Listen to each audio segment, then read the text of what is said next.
Let's do a quick recap of the important definitions from last lesson. First, distance versus displacement. Both involve position. Distance is a measure of the path, the length of the path taken between two positions, and it's a scalar quantity, meaning it has a magnitude but no direction. However, displacement just describes a change in position. The path is irrelevant here. So this is a vector quantity, so the change in position will have a size, but also a direction. Next, we looked at speed and velocity.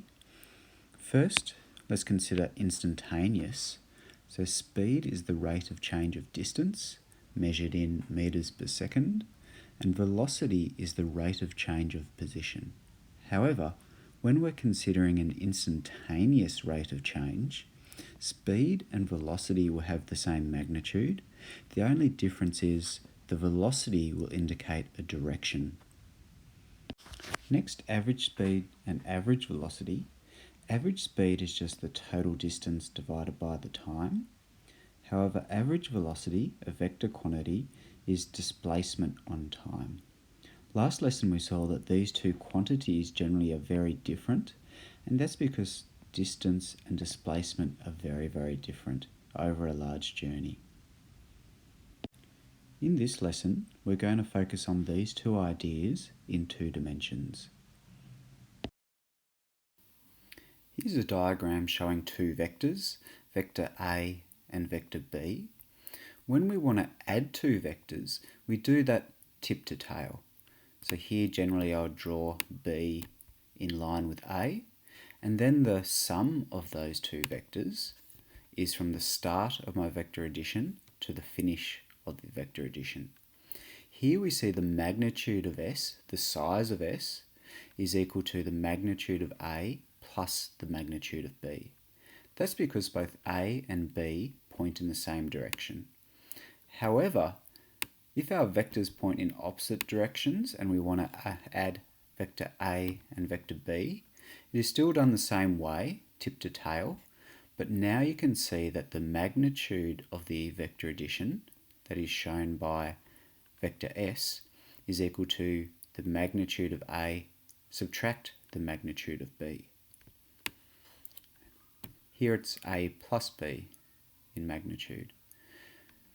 When we're looking at the conservation of momentum, we were able to deal with this mathematically by using directed numbers, by assigning a positive direction and perhaps calling A plus 10, and then B might be minus 5. Then adding those 2 vectors would give us a size of 5. However, when we're working in 2 dimensions, directed numbers won't work anymore. Here I'm showing the vector addition between A and B again. So again, the sum of those 2 vectors will be from start to finish.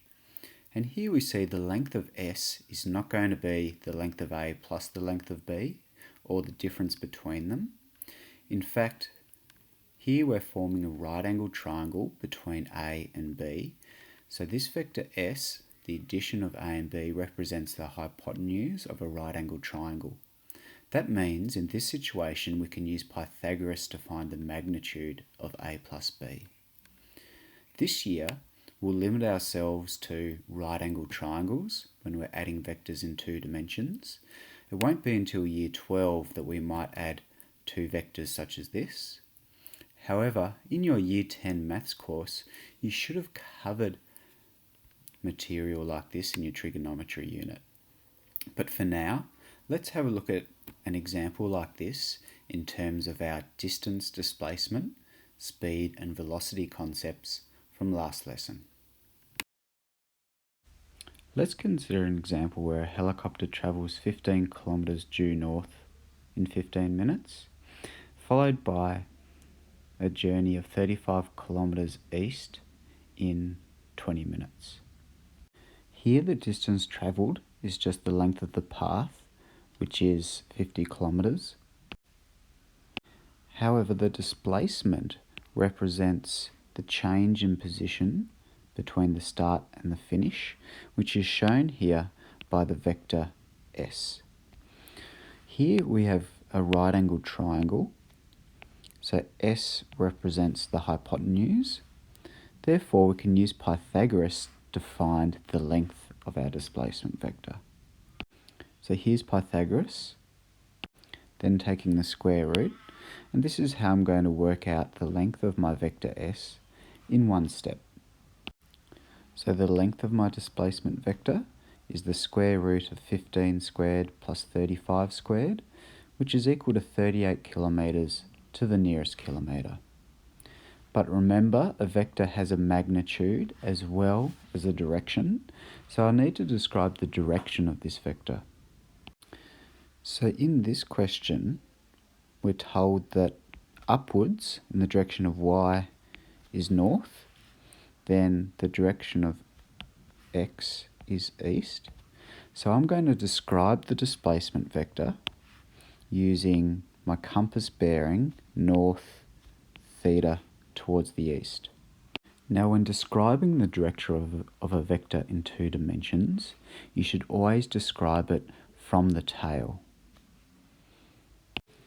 Now, to find theta, I'm going to have to use some trigonometry. I'm going to use the side lengths that I was given in the question.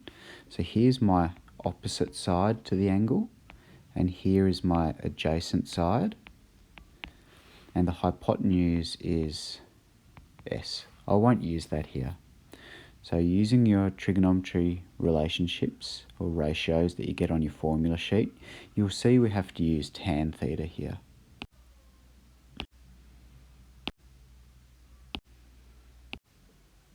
So putting it all together, we see the overall displacement of the helicopter is 38 kilometres north, 67 degrees east.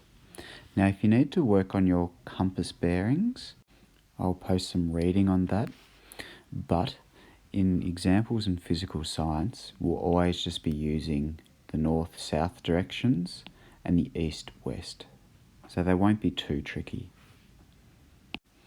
Now let's calculate the average speed for the journey. So here, average speed is the total distance, 50 kilometres, divided by the total time. Now the total time is 35 minutes. However, if I substitute minutes in here, I'd get my speed in kilometres per minute, which is fine, but it's a rather strange way to describe. Generally, you'd get asked here for units in kilometres per hour. So let's convert 35 minutes to hours. So in hours, I write 35 on 60. So I'm writing the time as a fraction. So I have 35 parts out of 60 parts in 1 hour, giving me an average speed of 86 kilometres per hour. Now let's calculate the average velocity. Here we have a formula we can use. So from your formula sheet, average velocity equals displacement on time. So here our displacement was 38 kilometres, and again the time was 35 minutes, but expressed in hours, giving us 65 kilometres per hour. But remember, average velocity also has a direction, but that direction is exactly the same as the direction for displacement. So our final answer here is 65 kilometres per hour north, 67 degrees towards the east.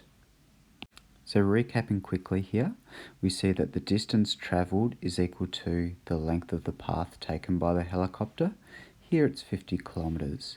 However, the displacement is shown by the change in position. Here it's the hypotenuse of a right-angled triangle, which is 38 kilometres in size. Then the direction needs to be described as north, the angle here towards the east, giving us our overall displacement. Average speed, we have 86 kilometres per hour, distance divided by time. So that's the average speed of the helicopter as it travels around this path here. However, the average velocity of the helicopter is 65 kilometres per hour in the same direction as the displacement. So this represents the velocity, the average velocity travelling in this direction here.